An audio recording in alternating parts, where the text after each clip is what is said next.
प्रधानमंत्री नरेंद्र मोदी के संयुक्त अरब अमीरात और कतर दौरे ने पूरी दुनिया का ध्यान अपनी तरफ खींचा। मुस्लिम देशों में भारत की ताकत बढ़ती जा रही है। ओमान हो या सऊदी अरब, कतर हो या ईरान, सभी भारत के साथ बड़े बड़े समझौते कर रहे हैं। लेकिन आज आपको एक और मुस्लिम देश कुवैत के बारे में बताएंगे।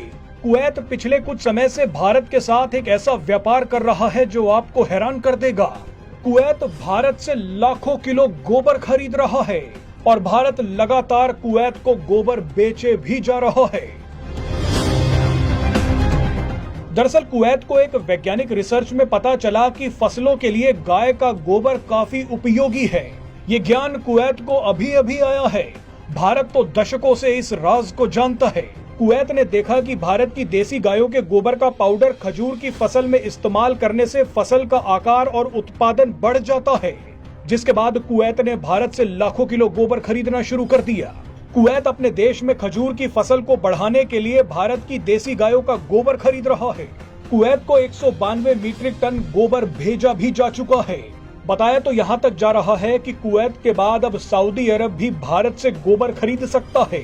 भारत की देसी गायों का गोबर कुछ खास फसलों के लिए बेहद उपयोगी है। अब आप ही देखिए कि भारत की गायों के गोबर की मांग विदेशों में कितनी बढ़ रही है।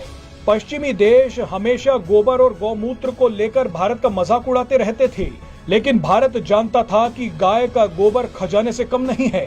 यकीन नहीं आता तो आप जापान का उदाहरण भी देख लीजिए। जापान की स्पेस इंडस्ट्री ने एक प्रोटोटाइप रॉकेट इंजन का परीक्षण किया है। इस रॉकेट का ईंधन गाय के गोबर से तैयार हुआ है। इस रॉकेट को बायोमीथेन के जरिए उड़ाया गया, जिसे गोबर से तैयार किया जाता है। जापान की स्पेस इंडस्ट्री ने कहा है कि गोबर से बने इस ईंधन से शानदार नतीजे देखने को मिले हैं।